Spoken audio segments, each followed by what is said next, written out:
नमस्कार। सभी दर्शकों का बहुत बहुत स्वागत, धन्यवाद। और आज हम पुनः चर्चा करेंगे लोहपाद, लोहे का पाया किन किन राशियों पर है और ये आवश्यकता क्यों पड़ी, जबकि इसकी चर्चा मार्च के महीने से पहले सब कुछ विस्तार से बता दिया गया था। उसके बावजूद भी ये चर्चा करने की आवश्यकता क्यों है? कुछ दर्शकों की डिमांड पर विदेश और भारत में रह रहे तथा कुछ ऐसे लोगों के निवेदन, प्रतिवेदन तथा डिमांड पर ये विषय दोबारा उठाया गया है।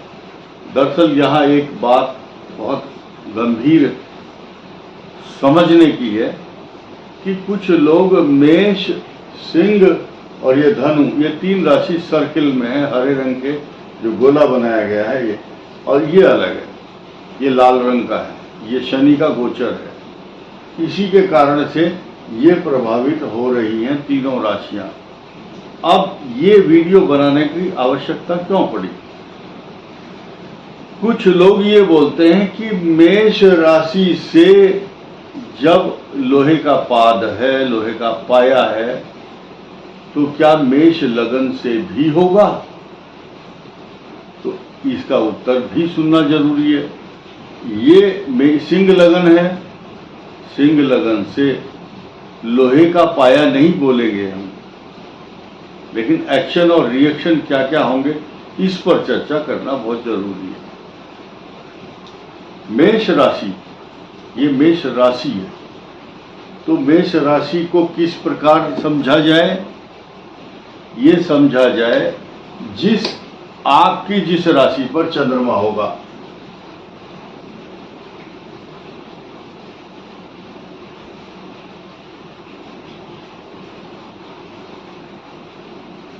जिन जिन राशियों पर चंद्रमा है वो राशियां हैं। अब लोग ये समझते हैं कि अगर ये मेष लग्न है, यहां से लग्न है, यहां से लग्न है धनु, तो आपके ऊपर लग्न के अनुसार ढैया नहीं हुआ करती। मान लिया आपकी राशि तो है ये कहीं भी है, ये बैठे हुए हैं, लेकिन लग्न आपका वृश्चिक है, कर्क है और कुंभ है। तो कुंभ लग्न है तो अलग फल होगा।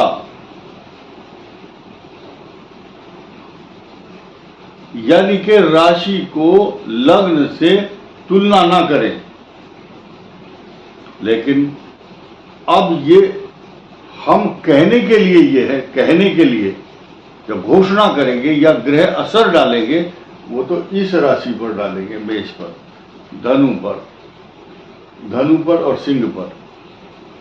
लेकिन आपका अगर मेष लगन है, धनु लग्न है और राशि नहीं है आपकी, सिंह लगन है, तो अलग परिणाम होंगे। मान लिया आपकी बढ़िया अच्छी वाली दशा चल रही है, तो मेष लग्न पर गोचर ये अलग मैटर है, क्या प्रभाव करेगा वो अलग विषय है।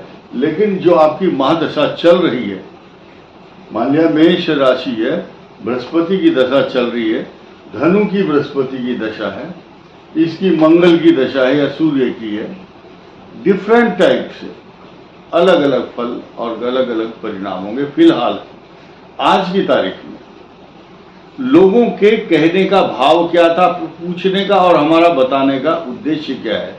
लोगों का प्रश्न ये है कि मेष, सिंह और धनु राशि पर जो लोहपाद है, लोहे का पाया, सबसे खराब यही होता है,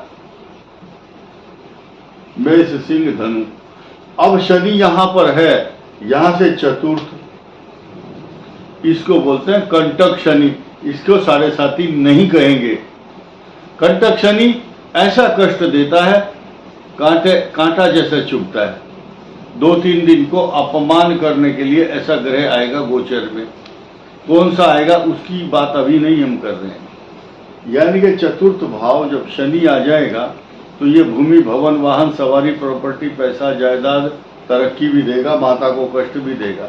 वो अलग विषय है कि आपकी दशा कौन सी चल रही है।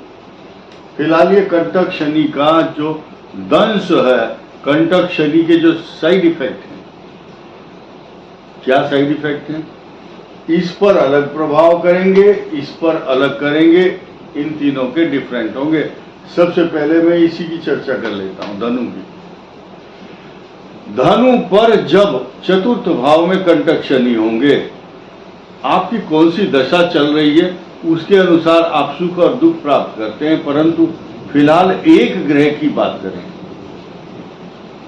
ये शनि आपको भूमि, भवन, वाहन, सवारी, प्रॉपर्टी, पैसा, जायदाद तो देगा, लेकिन जब आप कंटक शनि के दायरे में आ चुके हैं तो 3 जून 2027 तक आपके जो इष्ट मित्र हैं, जो आपके साथ बैठते हैं, आपसे रोज बात करते हैं, गुड मॉर्निंग का मैसेज भी भेजते हैं और आपसे चाय पानी पीते हैं आपके पास बैठ करके, वो आपकी जड़ काटने वाले होंगे। आपकी जड़ों को कमजोर करना, आपकी जो नींव है उसको कमजोर करेंगे। आपके खिलाफ बैक बाइटिंग, गुप्त षड्यंत्र और आपके कुछ गुप्त रहस्य जान करके या आपकी आवाज को, आपके फोटो को रिकॉर्ड करके लोगों को वायरल करने के बाद आपको अपमानजनक स्थिति से रूबरू करने में उनका बहुत बड़ा योगदान होगा। मित्रों से सावधान। जैसे कुछ लोगों के घरों के बाहर लिखा रहता ना, कुत्तों से सावधान, ऐसे ही धनु राशि वालों को बता रहा हूं, अपने खास मित्र जिनको आप ये बोलते नहीं यार वो आज तो ऐसा आदमी नहीं है, वही आदमी गुप्त रहस्य निकलता है उसका। अब आइए इस पर, इसकी बात करना जरूरी थी क्योंकि इसकी जो स्थिति है 12th हाउस में ऑनलाइन फ्रॉड, जो भी सामान खरीदने जा रहे वहां आपके जेब के ऊपर डाका डल सकता है, खतरा है।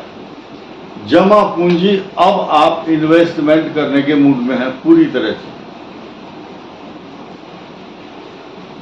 व्यर्थ की यात्रा, व्यर्थ के खर्चे, टाइम वेस्ट कर रहे हैं आप। आपकी एनर्जी, ऊर्जा नष्ट होती है। ऊर्जा क्यों नष्ट होती है? कितनी ही देर तक आपने काम किया और वो निरर्थक हो जाता है, निष्फल हो जाता है। आपका पैसा, बजट जो है गलत जगह लग गया।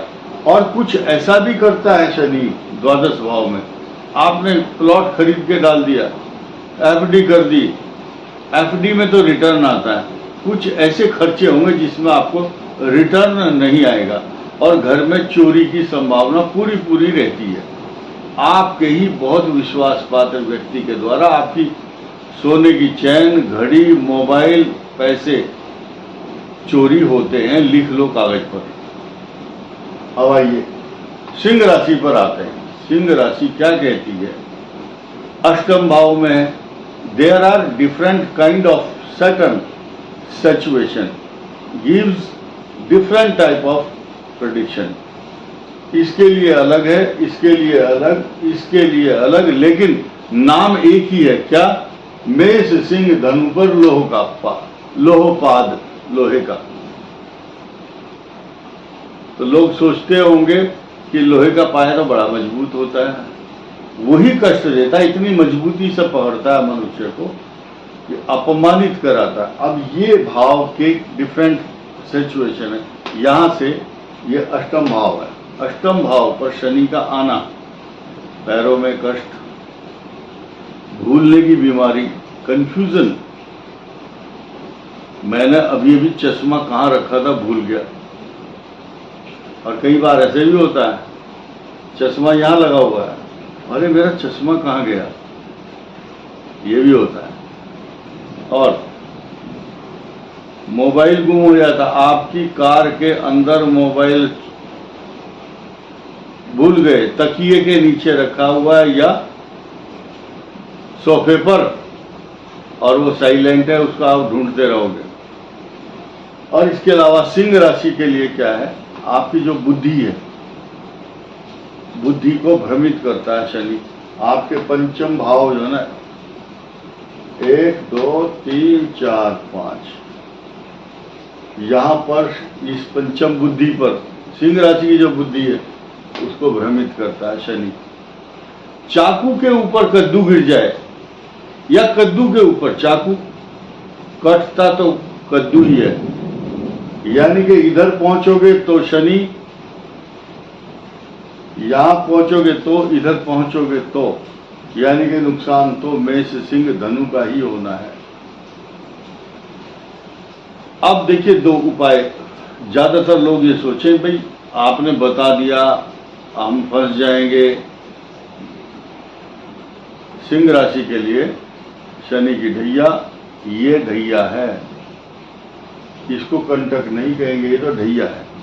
सिर्फ ये 3 जून 2027 तक हट जाएगा इनका ढैया, फिर वैसे कि ज्यों के त्यों हो जाएंगे, अच्छा साम्राज्य स्थापित करेंगे। लेकिन इसके बारे में बोलते हैं ना, तेरा क्या होगा कालिया, तो इस मेष राशि का क्या होगा, इसकी तो पिंड अभी छोड़ने वाले नहीं है। शनि द्वादश भाव में है, फिर इसी राशि पर आएंगे, फिर इसके सेकंड हाउस में आएंगे। इनकी स्थिति, ये जो बना हुआ सर्किल, ये मेष राशि का, जो अब ये मेष राशि बीच में बैठी है, इधर भी शनि, इधर भी शनि होंगे तो भी 7.5 होगी, इधर हृदय पर आएगी तो ज्यादा कष्ट देगी। अब ध्यान देना है कि उपाय क्या है। शनि की ढैया में या 7.5 में मनुष्य को अपने आप को ओरिजिनल बना लेना चाहिए, ओरिजिनल एकदम, अपने शब्दों से, अपने विचारों से, अपने कर्मों से, दाएं बाएं अपने परिवार को, इष्ट मित्रों को महकाते रहो। महका करेंगे, महक जाएंगे आप। और आपके जब विचार, आप नास्तिक हो या आस्तिक हो, इस बात से कोई मतलब नहीं है। ना रहो नास्तिक, ना रहो आस्तिक, वास्तविक बने रहोगे तो कुछ छींटे पड़ेंगे आपके ऊपर आरोपों के, अपमानजनक स्थिति से गुजरोगे, लेकिन आपके मान और सम्मान को ठेस पहुंचाने वाले जो काम होंगे, फिर वो बाद में साफ हो जाएंगे शीशे की तरह। भाई वो इल्जाम गलत लगा हुआ था उसके ऊपर, वो तो ऐसा आदमी नहीं है, ऐसी बात सुनने को मिलेगी बाद में। बट अपनी तरफ से आप नॉर्मल बने रहो। और अधिकांश होता क्या है, ऐसी 7.5 या ढैया में गलत मित्र ऑटोमेटिक, जैसे गुड़ के ऊपर मक्खियां आती हैं, ठीक इसी प्रकार उस व्यक्ति के निकट 7.5 और कंटक शनि के समय गलत लोग मंडराते हैं चारों तरफ से और उसको उकसाते हैं, प्रोवोक करते हैं, या तू ये काम कर, तुम उसको धमकाओ, तुम उसको फोन करो, यानी कि तुम तो खुश रहो और इनको आग में झोंक दो, इन तीनों को, कि लो तुम लड़ो। नहीं, इसीलिए अपनी परिवार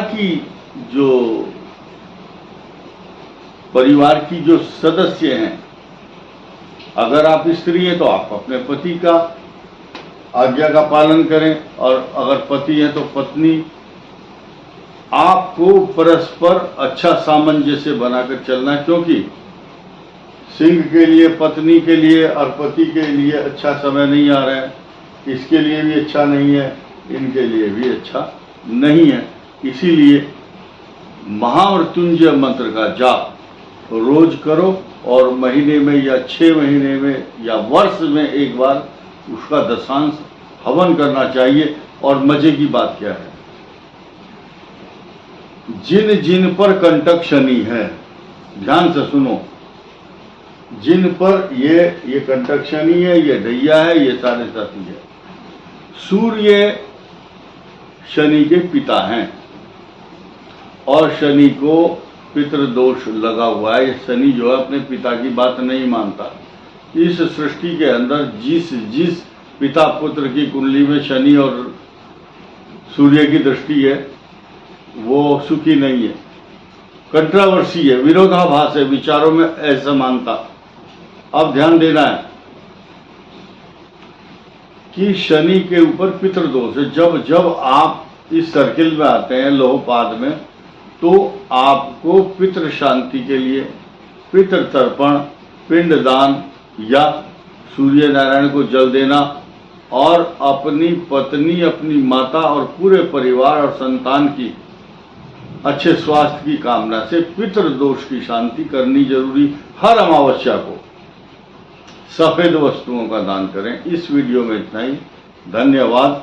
नमस्कार।